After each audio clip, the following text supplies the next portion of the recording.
Hello everyone, Gaming with Big Green, and we're here in King Shot. Now we're going to look at these characters. These characters we've looked over before. We have in-depth guides in our playlist. We revisit them. Now again, we've got the purple tier characters, the 3 new ones. We didn't have them added into the game. We got them after Generation 2, where new players, you have access to the 3 epic characters as soon as you join. Again, this is just my opinions and my thoughts on these characters. You guys are more than welcome to your own opinion and builds and thoughts on the characters. I'm just putting it out there, what are my best characters into Generation 3. Now, by far, Marlin is absolutely one of the best characters you can get, especially coming from the bottleneck of the fusion and the chaos from the archers in Generation 1 into Generation 2. Marlin is a solid pickup for most people at Generation 2. Now, Generation 2, you're going to be able to acquire him. Generation 2 usually comes about 45 days into the server. All right, you're going to want to make sure you pick him up through Hall of Heroes. Very good character. Again, once you get him, you want to put your orange shards into him in Generation 2. And when you acquire Zoe from Roulette, you're going to want Roulette to put the shards into Zoe. You know what I'm saying? Put the orange shards themselves into Marlin after you acquire him from Hall of Heroes. He is a solid character. Skills out of this world. The skills on the right, the rally joining skills, they pair up really good with 2 other characters, which would make for an unbelievable attack rally. The next character would be the second character, also a Generation 2 character. Zoe comes out, and there's a lot of options in Generation 1 if you're going to spend money. So if you have Amadeus and you have Amadeus built, Amadeus is actually stronger than Zoe. Okay, if you invest into Amadeus, Amadeus is stronger than Zoe.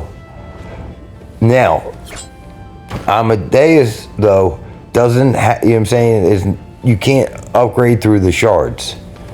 Zoe, you can. The other thing is, Zoe and Marlin both, when you hit Generation 3, they're able for purchase in daily deals. So Zoe will work very good with Marlin. She has a lot of damage dealing skills, attack skills, very solid shield character, but basically an offensive shield.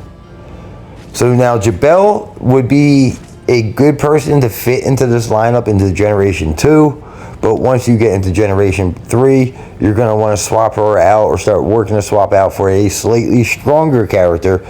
And I say that because this character right here is slightly stronger and a very good character, but I'm a fan of Jabel. You know what I'm saying? I am high up on her, always been since day one. Now this character here is amazing, really good skills, especially if you pair her up with Zoe and Marlin. The way all the skills will work together is amazing. I mean, there's just so much damage you're talking about dealing and taking off and dealing. It's just an unbelievable combination. Again, Jabel is good because, you know what I'm saying, like, she's got a pretty good offensive stats as well, but she just doesn't stack quite as much to the new Generation 3 character. Now, keeping that in mind, you know what I'm saying, like how I said about the shards.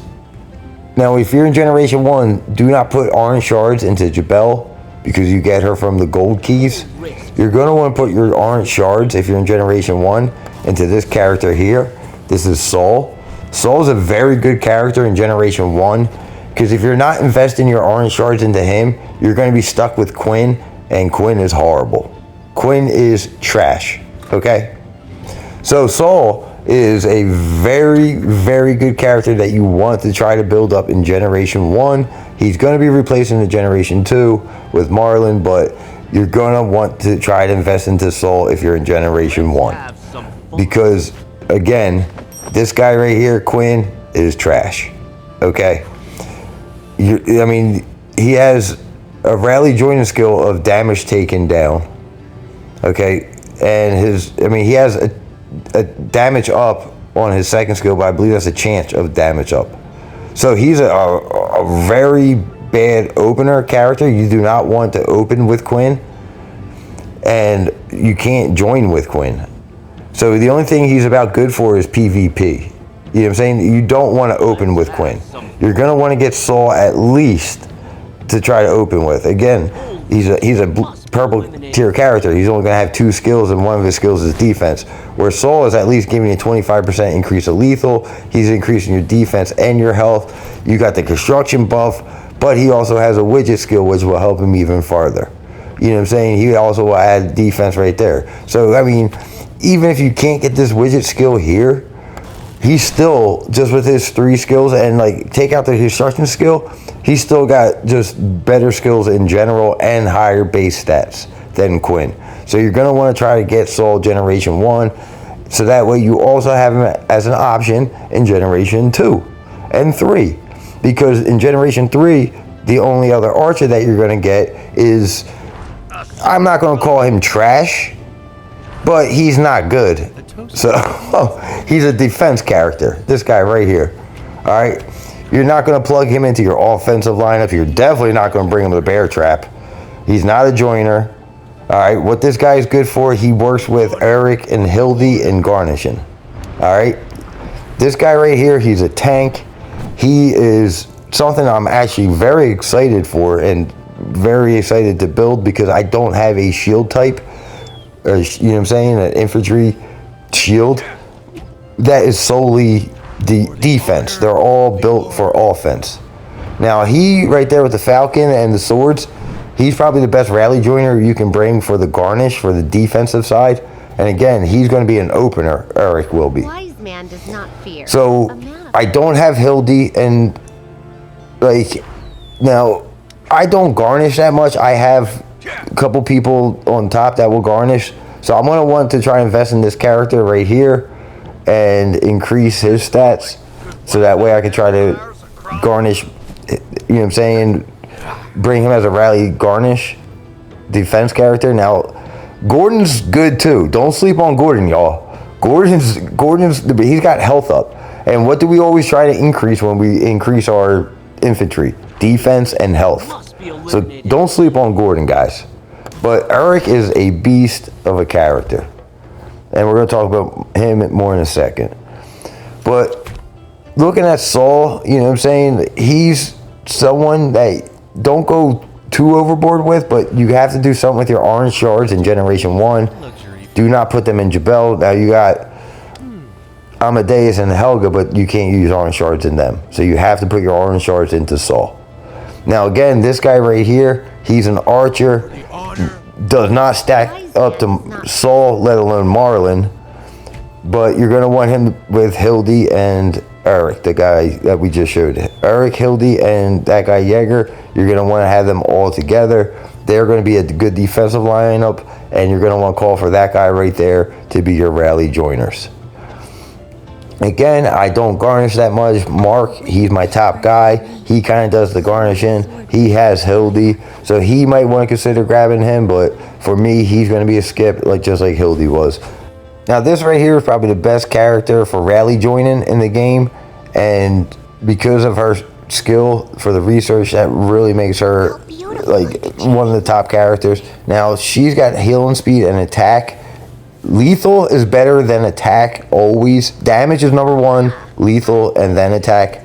So she would be the number 2 just because she has the lethal, you know what I'm saying, the lethal stat. The skills on the bottom don't matter when you join. So, you know what I'm saying, they're both, the new characters are very good. Chico, Checo, whatever, was our main number 1, but she's absolutely the number 2 option. Okay, Amadeus, he's got lethal increase for a rally joining skill, but he has some amazing his attack stats. If you have this guy built and you invest in Amadeus, he will take you into Generation 5, and you know what I'm saying, he's good. Amadeus will last. He's good. Don't be afraid to invest in Amadeus. Helga, on the other hand, I mean, she's not bad either. I mean, she's got a good passive, and she's actually got really good attack stats. I mean, other than her first one, you got attack up and lethal up. And I believe she gives you lethal on her widget. So she's actually very good as well. But the thing is, Amadeus's skills are better, and his strength is just better. Now Zoe's, you know what I'm saying? Zoe's skills are different, but Amadeus is a good character, and if you can build him up, he's a strong character. So Amadeus is good, but he's paywall, and you can't put orange shards into him. So it makes it tough with the paywall characters. You know what I'm saying? That's why a lot of people like Zoe into Generation 2, because she's a good attack shield, where you got Howard in Generation 1, and you know what I'm saying? If you're not doing Amadeus in Generation 1, you got Howard. And I mean Helga. So Generation 1, if you can get Helga or Amadeus, that's amazing, because they are way better than Howard. Once you hit Generation 2, Howard and Quinn are trash. Generation 2, if you hit Generation 2 and you're using Howard and Quinn, please stop. All right, because they're just trash. All right, there's so many better options that come out, and you know what I'm saying? You got to look at the skills on what they're bringing. And again, if I'm going to garnish, I would consider bringing Eric, or either the other guy, I'm not sure how to say his name, the guy with the falcon. I would bring him for a garnish. But it depends, you know what I'm saying? Like, you have to really look into the skills of your rally joiners, and we have videos talking about that. It's the top race skill when you join. That's the only skill that apply. And when you're opening, all the skills apply. So that's what this video is basically talking about. It's talking about who is the best characters with all their skills accounted for. Marlon, absolutely number 1. Zoe 2. Her would be 3. Jabel would be 4 for me. Now, that is attacking. If you're talking about garnishing, you're going to have Eric as number 1. Hildy, Jaeger, and then probably Gordon, or the new guy, Fahiv, however you say his name. Gordon, after him, the guy with the falcon. So that's going to be your garnish, and then you got your paywall, which is Amadeus and Helga, which we didn't count with them list. So characters to avoid: all the blue tier characters, Howard, Quinn, late game past Generation 2, Howard and Quinn. Generation 1 blue tier characters, you do not want them in, at any point in the game, you don't want them in your lineup. They're just buffs. All right? And the number 1 character to avoid is the beautiful redhead, Diana. All right? You only want to use Diana when you're doing stuff like Caesar Fury, or doing stuff like you're hunting beasts. Never bring her to Bear Trap. Never bring this character here to any kind of important rally, sanctuary battle, outpost battle. Be careful of this redhead, okay? Yes, her looks can be deceiving. She may be pretty looking, but she is not someone you want in your lineup. Yep. Guys, you want to make sure that this character does not prioritize your lineup. This character is trash. I don't even use her. I have more than enough stamina. Like, I basically, like, as you can see, she's level 1 for me. I ran out of space in my drill camp. She was very easily the first person I chose to go back to level 1. These guys, you want to make sure you avoid them. This Buckethead dude, and there's one more Duck Dynasty guy right here. You guys want to avoid these blue tier characters. You don't want them in your lineup. You know what I'm saying? They're not doing nothing good. They're not good characters. You do want to upgrade them because they will give you buffs. Again, that's all they're good for. So you do want to prioritize their stars and upgrade them. I would say the blue tier characters, to me, hold more importance than the redhead, Diana. But again, that's my opinion. I hope this overall look at every single character in this game kind of breaks it down for you. Again, if you're going to go for the attack, Marlon, Zoe, Petra, and Jabel, main top 4. Garnishing, Eric, Jaeger, Hildy, And then as far as rally joiners, your purple tier characters, we got a lot of good options. All right. I hope this video was fun. All right. And you know what I'm saying? It was raining out today. Decided, hey, let's redo the characters, talk a little bit about the characters today. It's been a while since we visited the characters.